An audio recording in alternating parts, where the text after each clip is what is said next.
பின்னாடி கேட்கலையாமா, வாடா பின்னாடி போயிடலான்னு போனாங்க. அந்த மாதிரி எல்லாமே நல்ல இருட்டுல ரசிக்கிறீங்க, அற்புதமா ரசிக்கிறீங்க. பேசுற டைம் தான் இன்னும் ஒரு அரை மணி நேரம் 3/4 மணி நேரம் பேசுவேன். ஜெய்சீலன் சார் பார்த்துட்டே இருக்கிறேன், இது பண்ணிக்கிறேன். ஆனா நல்லா ரசிக்கிறீங்க சார். மவுண்ட் கார்மல் பள்ளி பேரண்ட்ஸ் கிட்ட ஒண்ணு சொல்லிக்கிறேன், நான் பார்த்த ஒரு ரசிகர் மாறாவுக்கு இன்னும் நீங்க ரசிக்கல. ஒரு 6 மாசத்துக்கு முன்னால ஒரு கோயில் விசேஷத்துக்கு போயிருந்தேன். அந்த கோயில் மேல திண்ணையில உட்காந்து ஒரு ரசிகர் ரசிச்சாரு. அந்த அளவுக்கு ரசிப்பு இன்னும் இது வரைக்கும் நான் கண்டுபிடிக்கல. இருட்டுல தேடிட்டே இருக்கிற அப்படி ஒண்ணு இல்ல. அப்படி ஒரு ரசனை நீங்க பாத்தீங்கன்னா, என்னோட கோவை தனபால்னு யூடியூப் போட்டீங்கன்னா ஒரு 500 பேச்சு ஒழுகும். 500 தடவை பேசியிருக்கேன் பெருமைக்காக சொல்ல. 500 பேச்சையும் பாத்தீங்கன்னா இயல்ல தான் பேசியிருப்பேன். பாட்டெல்லாம் பாட தெரியாது. 20 வருஷம் லியோனி சாரோட பாட்டு மன்றத்தில் இருந்தாலும் கூட நான் மட்டும் பாட மாட்டேன், பாட தெரியாது. அதனால இயல் தான் பேசுவேன். அந்த ரசிகன் ரசிக்கிறது பாட்டு எனக்கு பாட்டே வந்துருச்சு. அந்த அளவுக்கு ரசிக்கிறான். நான் ஆனாலும் அவன் வந்து அந்த அளவுக்கு ரசிக்கிறான். இவனுக்காக நம்ம பாடணும்ட்டு பாட்டே பாடினேன். இரவுக்கும் பகலுக்கும் இனி என்ன வேலை, இதயத்தில் விழுந்தது திருமண மாலை, உறவுக்கும் உரிமைக்கும் பிறந்தது நேரம், உலகம் நமக்கு இனி ஆனந்த கோலம், இருவர் என்பதே இல்லை இனி நாம் ஒருவர் என்பதே உண்மை. நான் நடாது பெரிய ரசிகனாக இருக்குது. சரி, ஒரு நாட்டுப்புற பாட்டு பாடலாமன்ட்டு, ராசாத்தி உன்னை எண்ணி ராப்பகலா கண் விழிச்சேன், ராப்பகலா கண் விழிச்சேன், ராணி உன்னை கை பிடிச்சேன், அதுக்கும் கைதட்டு.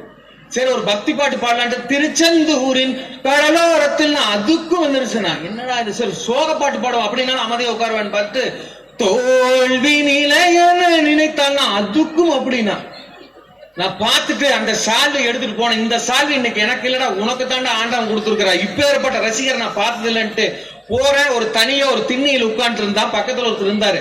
போய் அந்த சால்வை போடுறேன் இப்படின்ட்டு இருந்தான். நான் சொன்னா பட்டிமன்றம் முடிஞ்சு 10 நிமிஷம் ஆச்சு, இன்னுமே கை தட்டிட்டு தலையாட்டிட்டு இருக்கிறானே, என்னடா அர்த்தம் நோடி பக்கத்துல இருக்கிறவன் சொன்னா, இவன் பிறந்ததுல இருந்து அந்த மண்டையாட்டு பையன் மண்டையாட்டிட்டு இருக்கிறான். இந்த கிறுக்கு பையன் மண்டையாட்டு நீ தப்பு தப்பா 27 பாட்டு பாடு வர, உன்னை விட கேவலமான ஒருத்தரும் இல்ல நேற்று வாங்கிட்டு வந்த. இப்படி ரசிகர்கள் எல்லாம் சந்திச்சுதான் வரணும். ஆனா அற்புதமான ரசிகர்கள், அற்புதமான மாணவ செல்வங்கள், அற்புதமான பெற்றோர்கள், உங்களை விட்டு பிரியருக்கு மனம் இல்லை. இருந்தாலும் உங்களை போன்ற எனக்கும் உங்களுடைய குழந்தைகள் மட்டுமல்ல, என்னுடைய பேரன் பேத்திகளாக இருக்கின்ற குழந்தைகள் ஆடுவதையும் பாடுவதையும் பார்ப்பதற்கு உங்களோடு சேர்ந்து நான் ஆவலோடு இருக்கின்றேன். ஆக என்னுடைய உரையை சுருக்கமாக முடித்துக் கொள்கின்றேன். பெற்றோர்கள் குழந்தைகளிடம் எல்லாவற்றையும் எதிர்பார்க்க கூடாது. இப்ப வந்து குகேஷ் இதுல செஸ்ல ஜெயிச்சிட்டான்னு சொன்னா நம்ம எல்லாரும் கொண்டு போய் செஸ்லயே கொண்டு போய் சேர்த்திருக்க கூடாது. ஒவ்வொருத்தருக்கும் ஒரு தனித்தன்மை இருக்கும். அதை நம்ம புரிஞ்சுக்கணும். நம்ம குழந்தை கிட்ட என்ன டேலண்ட் இருக்கு. குகேஷ் வந்து செஸ் ஆடிட்டானா நம்ம குழந்தை செஸ் ஆடணும் அவசியம் இல்லை. சச்சின் டெண்டுல்கர் பேட் ஆடிட்டாங்கிறதுக்காக நம்ம குழந்தை கிரிக்கெட் ஆடணுங்கிற அவசியம் இல்லை. இல்ல ஒரு நல்ல நடிகர் நடிச்சுட்டாருக்காக நம்ம குழந்தைய நடிகர். நம்ம குழந்தைக்கு என்ன தகுதி இருக்கிறதோ, என்ன டேலண்ட் இருக்கிறதோ அதை கவனிச்சு நீங்கள் அந்த வழியிலே வழி நடத்த வேண்டும். அதுதான் பெற்றோர்களுடைய கடமை. அப்ப எப்படி கண்டுபிடிக்கிறது அப்படின்னு பார்த்தா, உங்களுடைய குழந்தைகள் எதை ஆசைப்படுகிறது என்பதை நீங்கள் கவனிக்க வேண்டும். உங்க குழந்தைகளுக்கு ஒரு ஆசை. முதல்ல ஒரு மனிதனுக்கு எந்த துறையை தேர்ந்தெடுக்கிறார்களோ, ஃப்ரம் த பேஸ் என்னன்னு சொன்னா அதன் மீது அவர்களுக்கு பற்று வரும். எது ஆசையாகிறதோ அதுதான் எண்ணங்களாக மாறும். எண்ணங்கள் எதுவாக இருக்கின்றதோ அதுதான் அதனுடைய தொடர்ச்சியாக செயல்களாக மாறும். செயல்களுக்கு நீங்கள் முயற்சியும் பயிற்சியும் தொடர்ச்சியாக கொடுத்தால் அந்த துறையிலே வெற்றி பெறலாம். ஆக நீங்கள் ஒரு குழந்தை இப்படி இருக்கிறது அப்படிங்கறக்காக அதை போலவே நம் குழந்தையும் வர வேண்டும் என்கின்ற ஆசையை நீங்கள் தயவு செய்து விட்டுவிட வேண்டும். பசுமாடு பால் கறக்கும், நான் நகைச்சுவைக்காக சொல்றேன். பசுமாடு பால் கறக்குங்கிறக்காக காளமாட்டுல பால் கறந்தோம்னா கிடைக்குமா சாமி? யோசனை பண்ணி பாருங்க.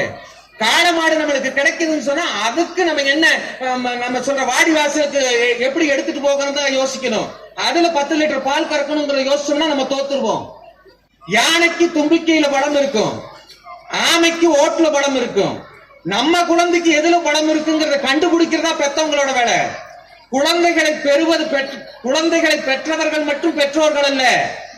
குழந்தைகளை பெற்றவர்கள் பெற்றோர்கள் அல்ல. குழந்தைகளை நல்ல குழந்தைகளாக வளர்ப்பவர்கள் தான் நல்ல பெற்றோர்கள். தயவு செய்து புரிந்து கொள்ளுங்கள். சில குழந்தைகள் தானே வளரும், சில குழந்தைகளுக்கு நம்ம தான் உறவிக்கணும். நம்ம எல்லா செடியும் பயிரிடுறோம், எல்லா செடிகளுமே தானே வந்துருமா?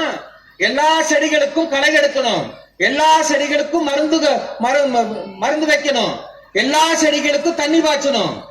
இப்படி ஒவ்வொரு குழந்தைகளுக்கு பண்ண மாதிரி நம்ம குழந்தைகளுக்கு அடிப்படை செய்தாகணும். அந்த குழந்தை பட்டுன்னு புத்தி புடிச்சுக்கிறான், கற்பூர புத்தியாட்டா. நம்ம குழந்தைக்கு வரவே மாட்டேங்குது. நம்ம குழந்தைக்கு வரல, என்ன பண்ண முடியும்? அடுத்த துறை பார்க்கலாம்.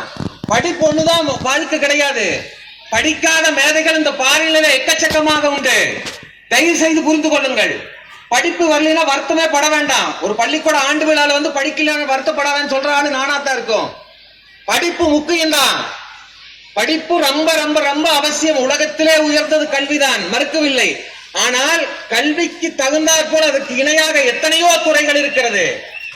அந்த துறையின் தன்னுடைய குழந்தை எதில் சிறந்தவர்கள் என்பதை பாருங்கள். நான் நிறைய பேசுவேன், எனக்கு பேச அருணிமா சிங்கான்னு ஒரு பெண் குழந்தை சார், ஒரு 2-3 வருஷத்துக்குள்ள நடந்த சம்பவம். அந்த குழந்தைக்கு படிப்பு வரல. அவங்க அப்பா அம்மா பார்த்தாங்க, என்ன பண்றது, விளையாட்டுல போடுமா. அந்த குழந்தை ஃபுட்பால் பிளேயர் விளையாடுது, அந்த குழந்தை வாலிபால் விளையாடுது, எல்லா விளையாட்டும் விளையாடுது. அதுல வாலிபால்ல கைப்பந்து போட்டியில கொஞ்சம் நல்ல ஸ்கில்டு, ஸ்டேட் லெவல்ல விளையாடுது. அருணிமா சிங்கா என்று ஒரு 10-15 வயது குழந்தை நல்ல ஸ்கில்ட் ஆயிக்குது. படிப்பு வரல, அதுக்காக நான் சொல்ல வர்றேன். ஆனால் வாழ்க்கையில பிரச்சனைகள் எப்படி வருதுன்னு பாத்துக்கங்க. நம்மளுக்கு பணம் கொஞ்சம் இல்ல, நம்ம படிக்கல, அங்க சேர்த்த முடியல, நம்மளுக்கு கஷ்டம் வருது, நம்மள அவன் சொல்றான், இதெல்லாம் வரும். யாருக்கு பிரச்சனை இல்ல. இந்த குழந்தைக்கு பிரச்சனை பாருங்க. பஞ்சாப்ல இருந்து யூபிக்கு டிராவல் பண்ணது ட்ரெயின்ல. எதுக்கு? வாலிபால் மேட்சுக்காக. ட்ரெயின்ல ஜேப்படி திருடர்கள் வர்றாங்க.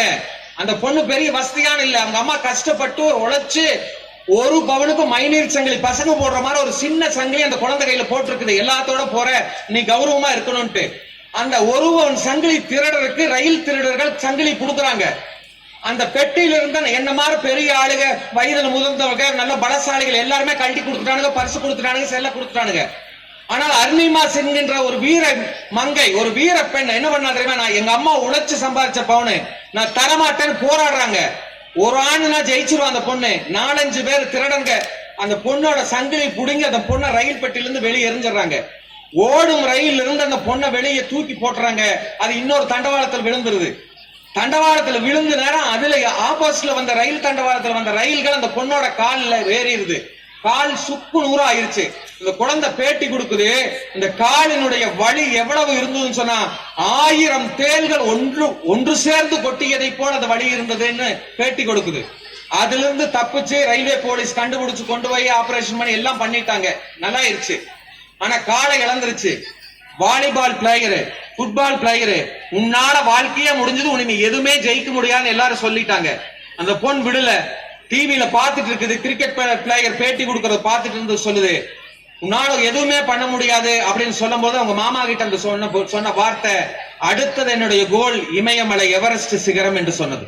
காலை இழந்து மருத்துவமனையில் அமர்ந்திருக்கின்ற அந்த சிறுமி சொன்ன வார்த்தை, அடுத்தது என்னால் ஒன்றும் செய்ய முடியாது என்று சொல்லுகிறாயா?